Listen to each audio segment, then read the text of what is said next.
Oh, this is a very heavy question.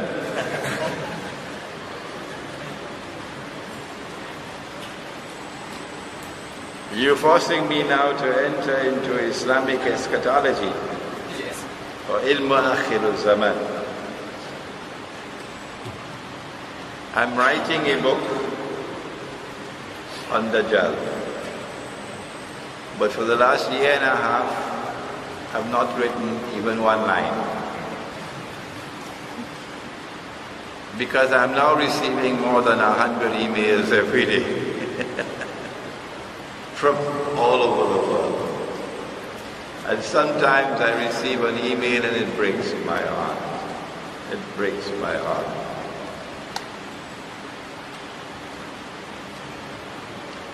And so I'm not getting the time to write.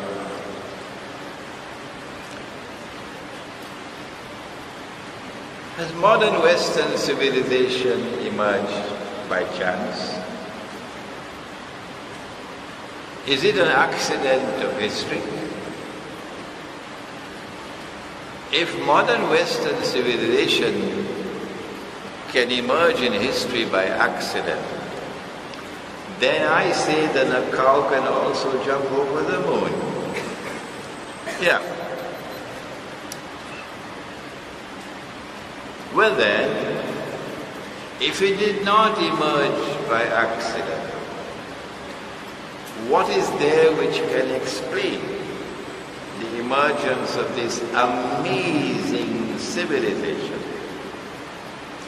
with its scientific and technological revolution, which is still continuing, which has given to this civilization a power which is unprecedented in human history,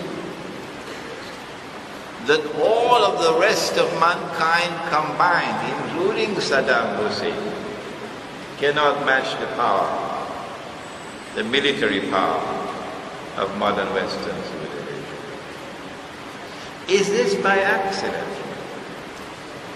And if it is not, what is the explanation? Not only is this the most powerful civilization in terms of military might to have emerged in human history, but also, and this is the last characteristic I'm going to mention because we don't have endless time, it uses its power to corrupt every single thing that it touches. The word used by Allah in the Quran is Fasad. And this civilization is engaged in universal Fasad, corrupting the political civilization, political life of the world, corrupting the economic life, corrupting the market, corrupting the monetary system, the money that we use, corrupting the educational system, corrupting the relationship between the male and the female, corrupting the sexual life, corrupting sports and entertainment. But most dangerous of all, corrupting and destroying the spiritual life and reducing mankind today to a world filled with one-eyed people. Even with the PhD from MIT, he still sees with only one eye.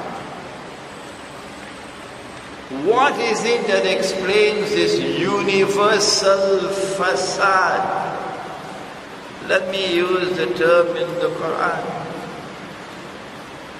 Did the Quran not say that it has come to explain all things? وَنَزَّلْنَا عَلَيْكَ الْكِتَابَ تِبْيَانًا لِكُلِّ شَيْءٍ, to explain all things. What is the explanation? of the universal fasad. There are those who don't want to answer that question. Too loaded a question. There are those who, because of bad methodology in the study of Quran and Hadith, are incapable of answering that question correctly. But when you go to the Quran and to the Hadith, there's only one answer. Inna Ya'juj wa Ma'juj mufsiduna fil ard. Inna Ya'juj wa Ma'juj mufsiduna fil ard. The universal fasad that we have in the world today is explained in the Quran. It's coming from Ya'juj and Ma'juj, Gog and Magog. Nobody teaches that subject today. Nope. I have been teaching it for 20 years. As the voice crying in the wilderness. They laughed at me for 20 years, but they're not laughing today anymore. No. Praise be to Allah. I held myself, I held my guns, I didn't back out. Laugh as much as you want. I'm not going to stop. And I wrote my book on Gog and Magog, alhamdulillah. And with Gog and Magog is Dajjal. Modern Western civilization is Dajjal's most magnificent creation. If you can't understand that, too bad for you. And Dajjal is using modern Western civilization to achieve his goal. And his goal is to rule the world from Jerusalem. And then to declare that I am al-Masih, the Messiah. And all the one-eyed people will accept him as the Messiah. And when that is finished, he'll rub his hands and say, mission accomplished. And then Allah will send the true Messiah. But it will be too late for Islamic scholarship at that time. That's my answer to you. Any other questions? Yes.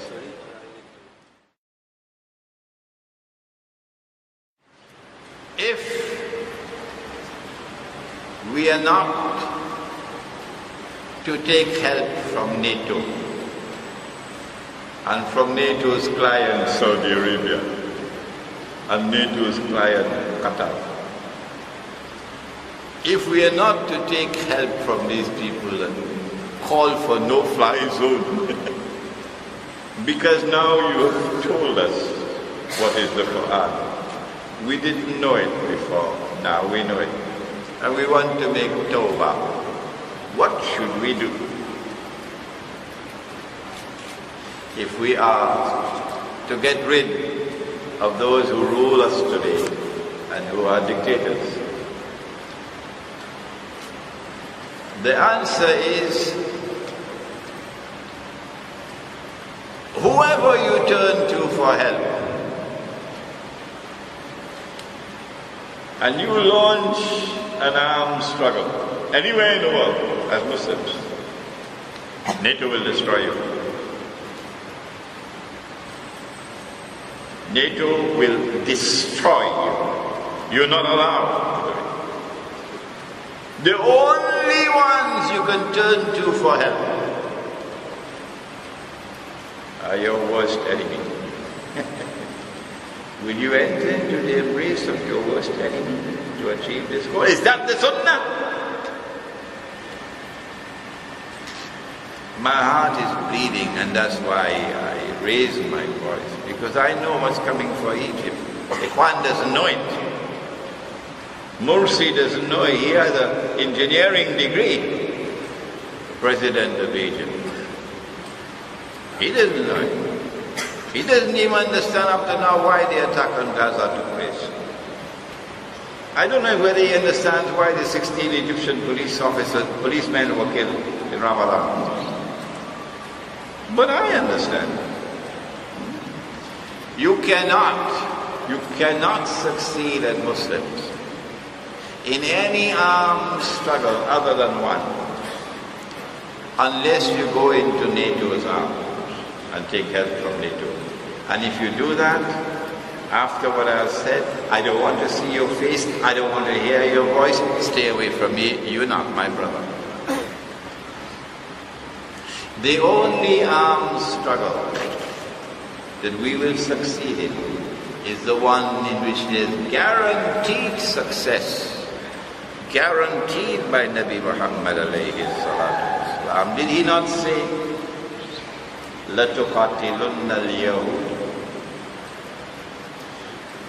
لَتُقَاتِلُنَّ الْيَهُودِ وَلَتَقْتُلُنَّهُمْ? You're going to fight the Jews and you're going to defeat them. So you want to make alliance with them? NATO? لَتُقَاتِلُنَّ الْيَهُودِ وَلَتَقْتُلُنَّهُمْ حَتَّى يَقُولُ الْحَجَرُ. At that time even the stones will speak. Ya Muslim, هَذَا يَهُودِيٌّ وَرَائِي فَتَعَالَ فَقْتُلْ. There's a Jew hiding behind me, come and kill him. Not the Jew who is standing beside me in a joint struggle against Zionism. Not the Jew who leaves the United States and goes to Palestine and stands up in front of an Israeli tank to stop that tank from demolishing a Palestinian home. And then the tank rolls over her and kills her. Not that Jew or Christian.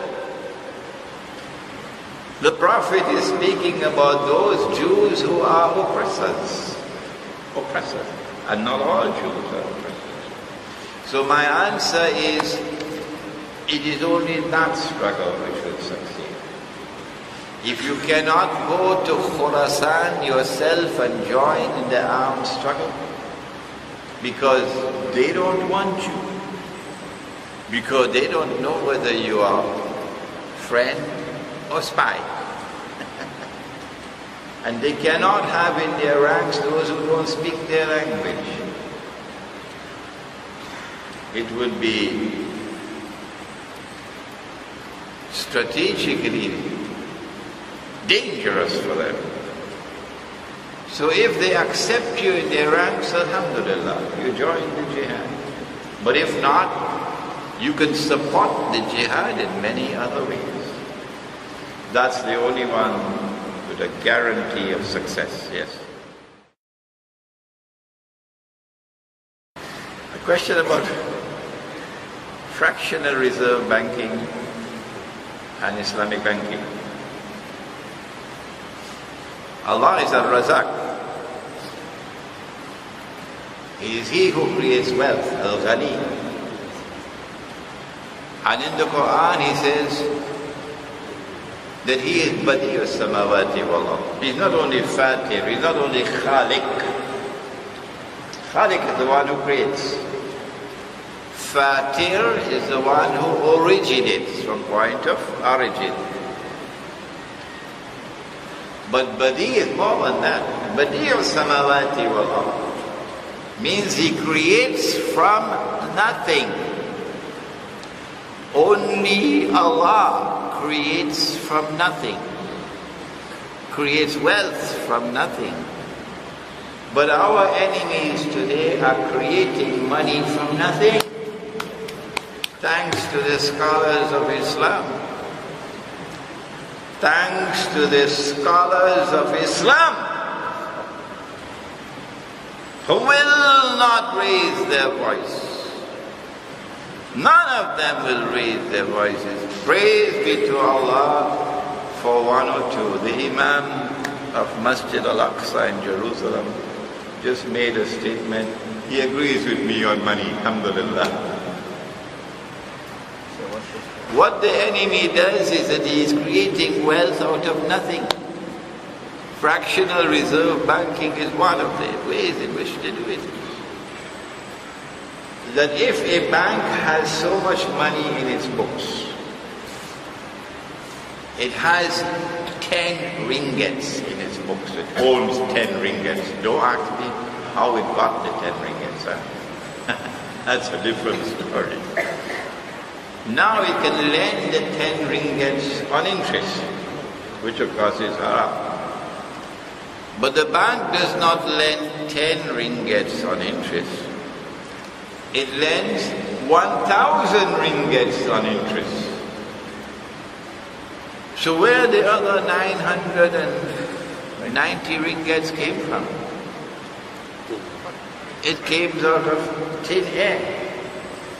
It is wealth created out of nothing. And if you create wealth out of nothing, you're playing God. Do you need a PhD to understand shirk? Huh? Or are you waiting from fatwa from Mufti? Well, you better find a comfortable sofa to sit down and wait for that fatwa, because it'll never come. But now, it's not, that's only part of the subject. How did the bank get the 10 ringgits? What our enemy did was to take what Allah made halal and declared to be haram. If you declare haram what Allah declared halal, is that shirk? Is that shirk? If you don't know it, then go and pick up your Quran, Surah At-Tawbah. Yes, it is shirk. And that's what they did.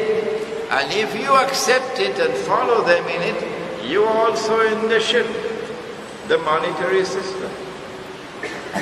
The Articles of Agreement of the International Monetary Fund had prohibited the use of gold as money. The Quran and the Sunnah declare gold and silver halal as money. The IMF declares gold haram as money. That is shirk. There are a number of reasons why they prohibited the use of gold as money. But they have never given those reasons.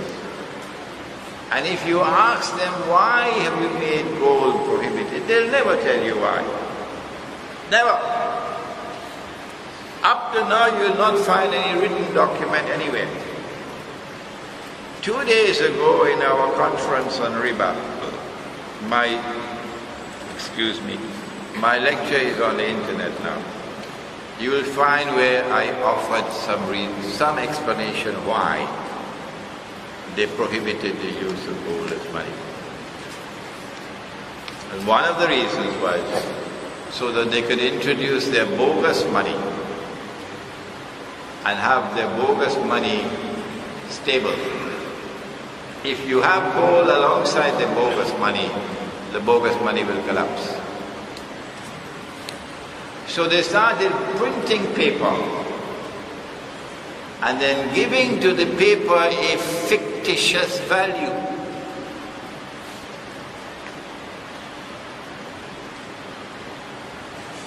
But this is not taught in any university today. No university will tell you what I've just told you. No, they will never use this language. You probably lose your job. You print the paper and you give the paper a fictitious value. If that is not haram, what is haram? What Dr. Mahathir just pointed out recently is that now they have reached that stage where they don't want to print the paper anymore, because they want to put $7 trillion more into the banking system. And it'll take a long time to print $7 trillion. A lot of printing machine, a lot of paper, a lot of ink. a lot of armored cars and security guards and police motorcycles to transport it. It is much easier for the Federal Reserve to simply write a check and send it to the banks. And then the banks will insert $7 trillion more into their books. And then the banks, like the IMF, will approach, hello, President Morsi, are you there? I hear Egypt wants an IMF loan. We can lend you 4 billion. I mean, we just got 7 trillion. But in order for you to get this 4 billion, there are conditions you've got to meet. These are the conditionalities. Amongst them is you got a 2-hour line. Economic enslavement spells political servitude. And you got to bow down to Dajjal and act in accordance with our commands so that Israel will survive. So it's fictitious money. And they're lending you fictitious money on interest. When they lend the money to you and you enter into a legal agreement to pay back, then it becomes a part of the money system. Unless they lend it to you, it simply remains in the books. But after they lend it to you and you accept the loan, and a legal obligation to repay, now it becomes money. Is Islamic banking doing anything to prevent this? Is Islamic banking even recognizing the paper and plastic and electronic money to be bogus and fraudulent and haram? Dr. Mahathir shows better understanding than the muftis. No, Islamic banking has not raised even a little finger.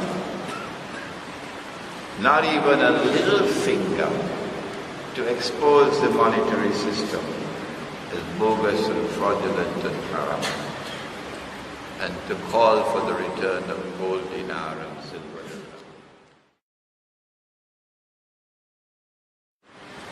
Do you think the present Turkish government is sincere or another client of Zionism?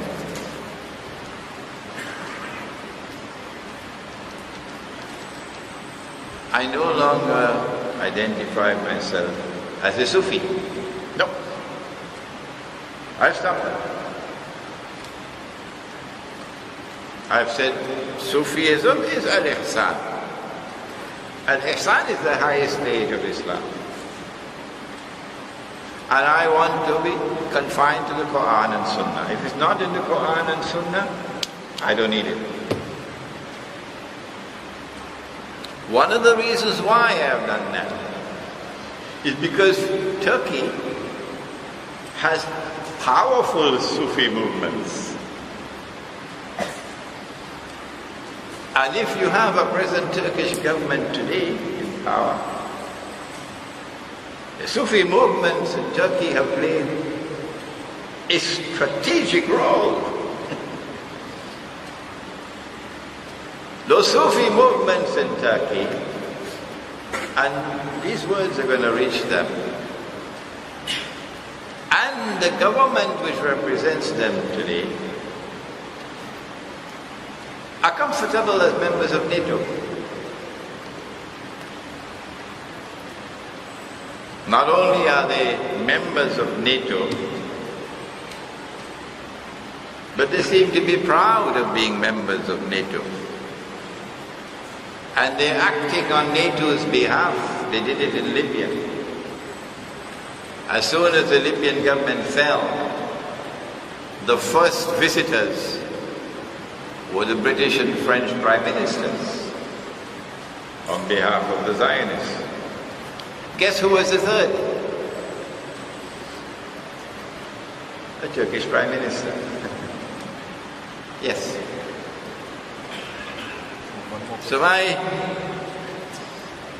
my answer to the Turkish Prime Minister, and I can speak to him because I'm older than him, show respect for age, and to the government of Turkey, which is comfortable as a member of NATO, is that based on the Quran, you have joined them and you no longer belong to us. We don't want to see your face. We don't want to hear your voice. Stay away from us. Whoever is part of NATO or supportive of NATO and of the Zionists.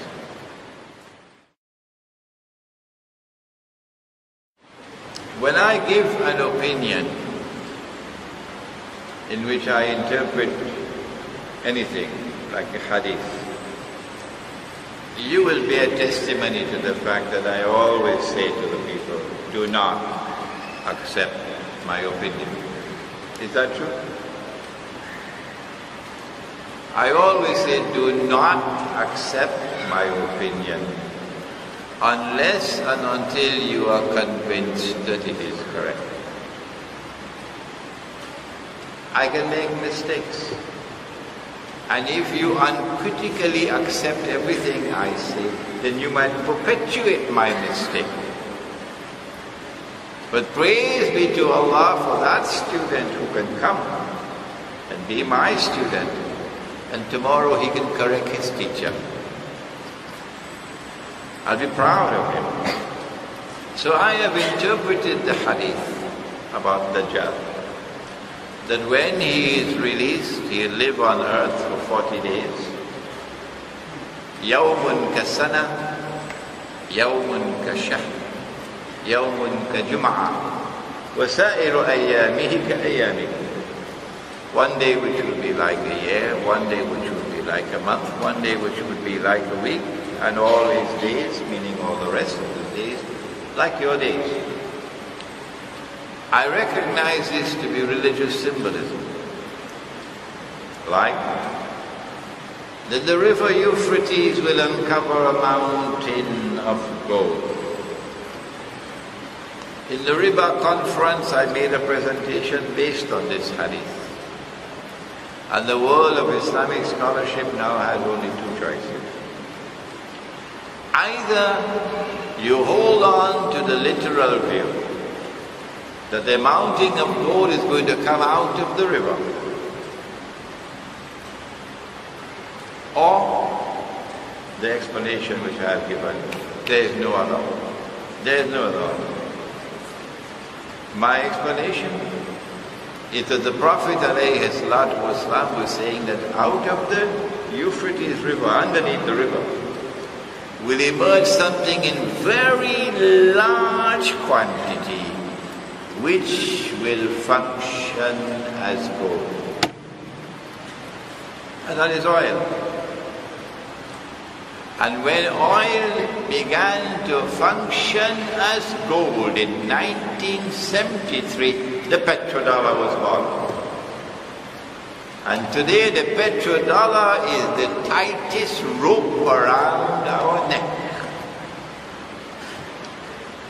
Similarly, I have interpreted a day like a year, a day like a month, a day like a week. And my interpretation is there in my book, Jerusalem in the Quran. It is translated to Bahasa.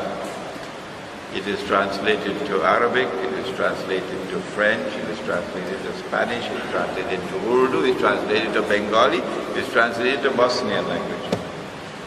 Alhamdulillah.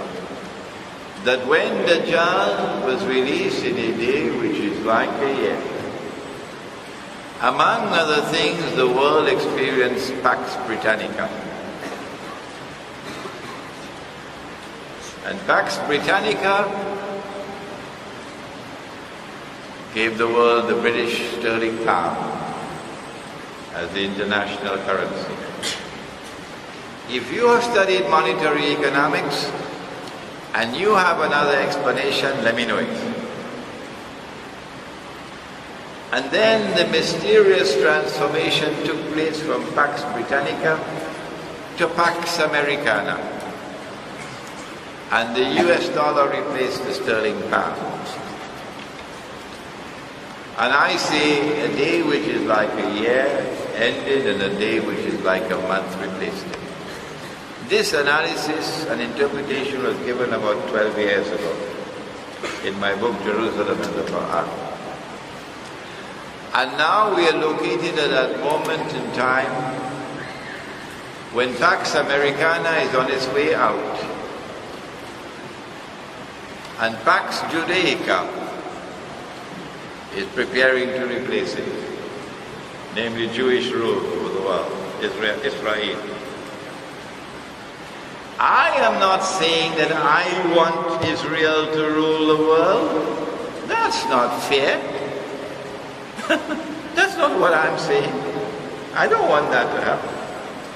I am interpreting in this way. And in order for Israel to rule the world, the US dollar will have to go, as the sterling pound had to go, as the international currency. So, for 15 years or more now, I have been anticipating the collapse of the US dollar, and that when the US dollar collapses, it will be replaced by another money. Whether it will be the Israeli shekel, or whether they're going to coin a new term like Bangkok, I don't know. But a new monetary system is coming. And that new monetary system will be built firmly on the foundations of that mountain of gold from the river Euphrates. Namely, petro-money. Petro-money came into being when Henry Kissinger succeeded after the stage-managed Arab-Israeli War of 73, succeeded in convincing Malik Faisal, rahimahullah, to do that which was prohibited by the Sharia. And the king probably did not understand what he was doing. He agreed, he made an agreement with Kissinger, and then got the Arab oil producing states to agree with him that oil will be sold for only US dollars. That's haram. It's a violation of the free market, and since the US dollar could no longer be redeemed for gold after August 1971, it's a violation of the fair market. And so the world is likely to experience a transition from the United States to Israel. The Arab Spring is there to serve that purpose. The big wars did not start before the US election. The attack on Gaza took place immediately after the US elections. But this is only the beginning. Big wars are coming. And those big wars, I believe, are going to be continuous for a number of years. And that they will culminate with the Malhama, which is the attack, the war of the big titan, the US-led alliance and the Russian-led alliance, and nuclear weapons being used. It has already collapsed. It is in a place, the hospital in Manhattan called ICU. And they're keeping it alive by a machine, life support machine. Yeah, I understand King Abdullah was also on the same machine. And anytime they pull the plug, that's it for the US dollar, Janasa. When will they pull the plug? The plug can be pulled if there's an attack on Iran,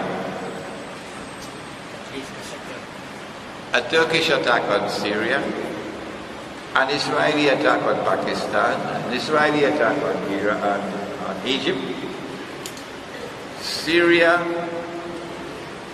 Egypt, Iran, Pakistan, these four flashpoints. Any one of these wars can be pulling the plug on the US dollar. Why should Muslims make an alliance with Russia? Did I ever say that Muslims should make an alliance with Russia? Did I ever say that Muslims should make, I am recommending alliance with Russia? I never said that. I never said that. I'm not recommending any alliance with Russia or with China. Oh my gosh.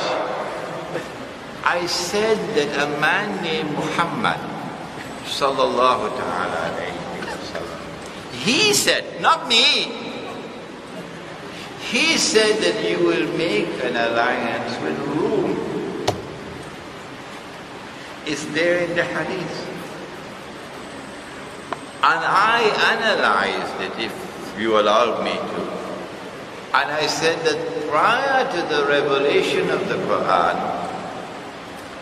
Rome was in Italy. And Rome worshipped idols, pagan Roman idols. And then the Emperor Constantine became Christian, and he took Rome out of Italy. And he created the city of Constantinople. It was named after him. And so when the Quran was revealed, and Allah says, غُلِبَتِ الرُّومُ, Allah is not speaking about a city in Italy. He's talking about the Byzantine Christian Empire, which had its headquarters in Constantinople. That is Rome in the Quran. When Sultan Muhammad al-Fatih conquered Constantinople, then he said, I am now Rome. This is Rome. But the Eastern European Christians did not accept that. No. And they then transferred Rome to Moscow. And so they recognize Rome today to be Moscow. They recognize it. It's their Rome. So when the Prophet ﷺ said, you will make an alliance with Rome, I am interpreting that to be a Muslim alliance with Russia and other allies of Russia. That alliance is already coming into being. Pakistan is now moving in that direction, whether you like it or whether you don't, that's your business. I'm not concerned with your views. Pakistan is now moving in the direction of Russia. Ask any Pakistani here, he'll tell you what changes have taken in Pakistani foreign policy. Iran is firmly moving in that direction, an alliance with Russia. Syria is already in an alliance with Russia, which is why Syria is under attack. Russia has a naval base in Syria. And when NATO takes over Syria, goodbye to Russia. Goodbye to Russia is good news for Israel. Good news for Israel. So yes, I understand your concern that Imran Hussein should be recommending an alliance with Russia. But I've not done that. I am simply interpreting the hadith. And whenever I give an interpretation, I always say, don't accept it. The attack on Gaza. It came after the US elections. Not before, that's not by accident. My opinion, and I can be wrong, my opinion is that Israel, in order to prepare the way for Dajjal to rule over the Holy Land, has to cleanse the Holy Land, cleanse it of Arabs. The easiest part of the Holy Land to be cleansed of Arabs is Gaza.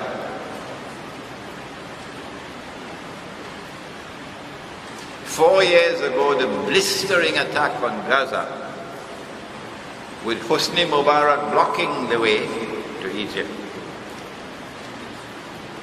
was to shatter them. About 1,400 were killed.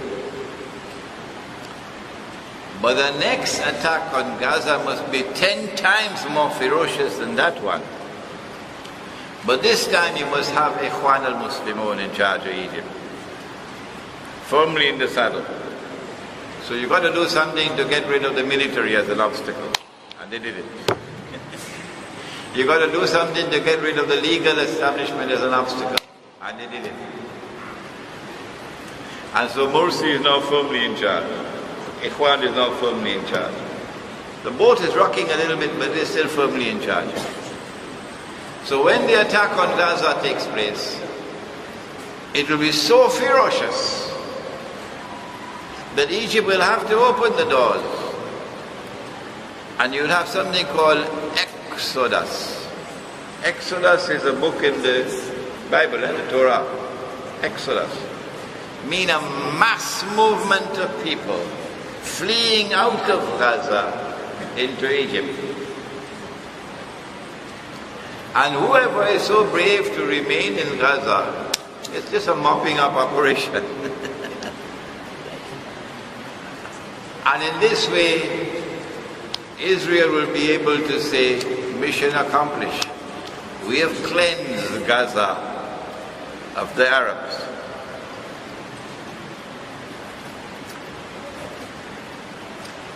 But there's also another agenda. I don't know which one comes first, or which will take priority over the other. And that is that because somebody rewrote the Torah,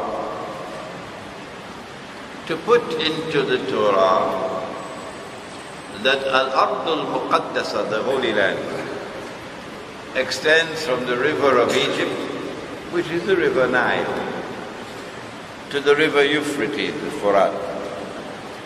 This is Al-Ard al-Muqaddasa. Of course it's a lie. Of course it's false. But that's what they did. So if Dajjal is to rule over the Holy Land, the implication is that Israel will have to extend its territorial frontiers to take back Sinai and also to take physical control of the eastern delta from the river Egypt to the Red Sea, from the river Nile to the Red Sea. You need therefore to prepare the way for a big war with Egypt. And preparing the way for a big war with Egypt is getting rid of your favorite son, Hosni Mubarak, who served you for long enough, and putting Ikhwan in charge. And then forcing Ikhwan government in Egypt to support the Palestinians. And that support must continue to escalate until Israel can cry terrorism. And prepare the grounds for an attack on Egypt. When the attack on Egypt takes place, it will have to be not only from the air but from the ground, because you need to seize land. In order to succeed with a big country like Egypt, you need to attack from all sides. So you need NATO in Libya. And thanks to those who have eyes and yet do not see. NATO is now in Libya. Yes, thanks to those who have eyes and yet do not see, and consider Imran Hussein to be misguided and a supporter of Gaddafi and a supporter of Assad and such nonsense. NATO is now in Libya. So the attack will take place from both sides. Egypt will be attacked from the east by Israel and from the west by NATO. From the north you will have a naval blockade and bombardment. And they're fishing in the south with Sudan, South Sudan, to be able to make an attack from the south as well. Ethiopia and South Sudan are both clients of Israel today. Ethiopia and South Sudan are both clients of Israel today. The only thing that's standing in the way is Sudan. That's all. If they succeed in destabilizing Sudan, and that is a possibility, then Egypt would be surrounded from all sides. And so the attack on Gaza, I believe, has to be analyzed from the perspective of that grand design of what are the ultimate objectives. You've been a wonderful audience with me. I know we still have questions there, but we have to call it a day. Inshallah, we hope and pray that you'll find the time to listen to my lecture that I gave in the Riba conference, which is on YouTube, which will help you to understand more about the monetary system. ربنا تقبل منا إنك أنت السميع العليم وتب علينا يا مولانا إنك أنت التواب الرحيم برحمتك يا أرحم الراحمين. إلهي لست للفردوس أعلى ولا أقوى على نار الجحيم. الله فهب لي التوبة واغفر ذنوبي فإنك غافر الذنب العظيم. إلهي لست للفردوس أعلى ولا أقوى على نار الجحيم. الله فهب لي توبة واغفر